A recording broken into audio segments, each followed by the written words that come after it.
à Paris. Place donc tout de suite au focus du jour. Le focus, et nous revenons sur cette récente avalanche de scandales. Écoute de la NSA, SwissLeaks, LuxLeaks, Panama Papers. Tous avaient pour point commun leur origine, à savoir la divulgation des faits par des lanceurs d'alerte, c'est comme ça qu'on les appelle. Ces hommes ou femmes n'ont jamais été aussi médiatisés. On leur reconnaît souvent le courage d'avoir agi dans l'intérêt général. Leur travail est salué dans la presse ou par des politiques. Pourtant, malgré ces nombreuses promesses et les propositions de loi faites ici et là, leur protection est aujourd'hui quasi nulle. Alexandra Renard et Mélina Huette ont suivi 3 d'entre eux. Ils ont révélé des scandales dépassant les frontières de l'Hexagone, quitte à tout perdre, ou presque. Reportage. Stop au vol organisé ! Le Luxembourg, à l'heure du verdict. Épilogue du procès LuxLeaks. Face au palais de justice, de simples citoyens s'improvisent comédiens. Stop au vol organisé !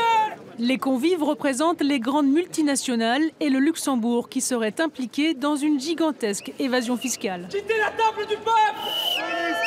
Police, laissez passer, laissez passer. Stop au vol organisé ! Ce jeune homme, un salarié, lance l'alerte. À la tienne. Stop au vol organisé ! Il est jugé car il a révélé les petits arrangements entre le fisc et les multinationales pour économiser des milliards sur leurs impôts. Voilà, c'est comme ça que ça se passe. C'est l'histoire d'Antoine Deltour et Raphaël Halet. Ils ont révélé les accords secrets qu'aurait passé l'administration avec des centaines de groupes mondiaux. Les 2 Français travaillaient pour un cabinet d'audit luxembourgeois, PwC, spécialisé dans l'optimisation fiscale. Problème, si c'est immoral, c'est parfaitement légal ici. Ils risquent donc 10 ans de prison et plus d'1 million d'euros d'amende.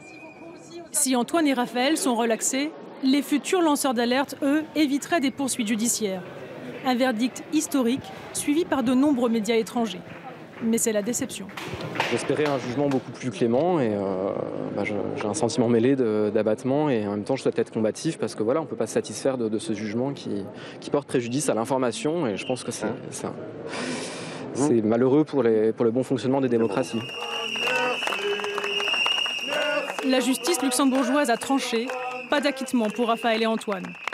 Ils sont condamnés respectivement à 9 et 12 mois de prison avec sursis, assujettis d'amende de 1 000 et 1 500 euros. Pourtant, le tribunal a reconnu leur rôle de lanceur d'alerte. Les divulgations d'Antoine Deltour et de Raphaël Halet relèvent de l'intérêt général, ayant eu comme conséquence une plus grande transparence et équité fiscale. Le tribunal nous dit aujourd'hui, j'ai affaire à des lanceurs d'alerte, j'ai affaire à une dénonciation dans le sens de l'intérêt général, pourtant je vais vous condamner. Le tribunal du Luxembourg refuse de faire exception. Il s'appuie sur le fait qu'aucun texte n'exonère ce qui révèle des scandales financiers. Il n'existe aucune protection en droit luxembourgeois, sauf pour les faits de corruption, de trafic d'influence ou de prise illégale d'intérêts.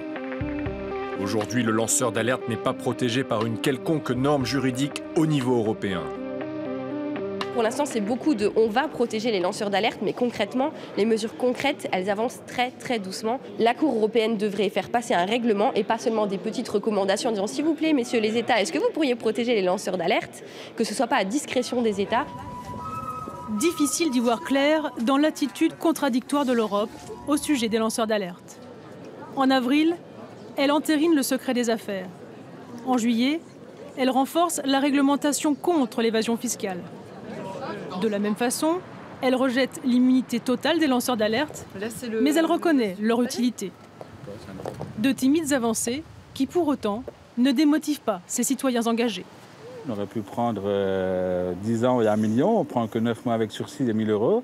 Et en plus, on nous reconnaît comme lanceur d'alerte ayant agi dans l'intérêt général, donc oui, c'est déjà une victoire. Le couple a pourtant traversé le pire, et ce, dès le début de l'affaire. Il y avait 3 gendarmes, un huissier, 3 personnes de presse qui m'ont dit « on vient faire une perquisition chez vous, on soupçonne Raphaël d'avoir transmis des documents ». Donc c'est à ce moment-là que j'ai appris ce qui se passait. Et votre réaction ? J'étais assommée, je suis tombée de 18 étages, c'était incroyable, quoi. Raphaël, toujours timide, prêt à rendre service à tout le monde. Je me disais, c'est pas possible, ils se sont trompés. La Française Stéphanie Gibaud a mis elle aussi sa vie entre parenthèses ces 8 dernières années. Ex-cadre d'UBS France, elle soutient qu'en juin 2008, sa chef lui demande de détruire des fichiers informatiques suite à une perquisition dans le bureau du directeur général de la banque. Elle précise avoir toujours refusé de le faire. À partir de 2008, je vis vraiment ce que je ne souhaiterais à personne, c'est-à-dire à la fois harcèlement, placardisation, isolement. Je me regarde le matin dans la glace, je vois effectivement que j'ai pris 30 ans, que je suis épuisée, que je suis fatiguée. J'ai un visage qui ne me plaît pas vraiment, mais en tout cas, je n'ai pas de problème de conscience. En 2012, elle est licenciée. Elle va révéler des faits qui vont conduire à la mise en examen d'UBS pour blanchiment et fraude fiscale. Tout comme LuxLeaks ou Panama Papers, ces scandales ont créé une forte pression sur les politiques. Ces lanceurs d'alerte font un travail utile pour la communauté internationale. Ils prennent des risques. Ils doivent donc être protégés. Le lendemain, le ministre des Finances français n'est pas très à l'aise face à Stéphanie Gibault. Aujourd'hui, elle vit des minima sociaux. Impossible de retrouver un emploi avec le visage et le nom que j'ai. Et je me sens, oui, absolument abandonnée de tous. Elle permet à l'État de récupérer des milliards d'euros. Elle donne gratuitement des informations confidentielles. Elle se retrouve dans cette situation? Je comprends tout à fait qu'on considère ça comme paradoxal et profondément injuste. Je suis tout prêt à faciliter les choses. Mais ce n'est pas le ministre des Finances qui décide la mise en œuvre de tel ou tel dispositif. Moi, mon rôle, c'est de faire en sorte que la loi, à l'avenir, protège les lanceurs d'alerte. L'eurodéputé Eva Joly va plus loin. Son groupe a proposé au Parlement européen un cadre de protection complet des lanceurs d'alerte. C'est des héros modernes.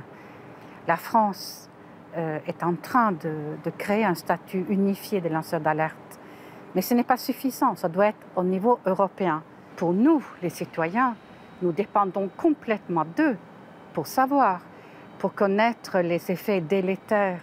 Souvenez-vous de Mediator, tout le système était verrouillé, les experts étaient des deux côtés de la table, et Servier, malgré l'information qu'il savait, n'arrêtait pas les médicaments qui tuaient.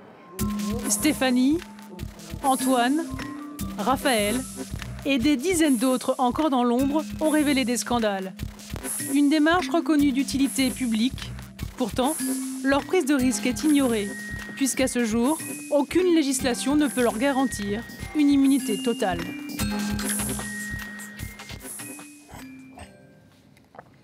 Avec moi sur ce plateau pour commenter ce focus, Eric Alt, bonjour. Bonjour. Merci d'avoir fait le déplacement. Vous êtes magistrat, vice-président également d'Anticor. C'est cette association qui vise à lutter contre la corruption et à rétablir l'éthique en politique, vaste programme. Je voudrais savoir tout d'abord comment est-ce que vous avez vécu ce dernier procès dans l'affaire LuxLeaks, dont on a beaucoup parlé, notamment sur France 24, et cette peine prononcée donc... Antoine Deltour a dénoncé des pratiques de concurrence fiscale déloyale. Légal, sans doute, mais totalement illégitime. Il a fait l'objet d'une condamnation à 12 mois d'emprisonnement avec sursis, légal, sans doute, mais totalement illégitime. C'est pourquoi j'ai bon espoir que si cette affaire vient devant la Cour européenne des droits de l'homme, le Luxembourg pourrait être condamné.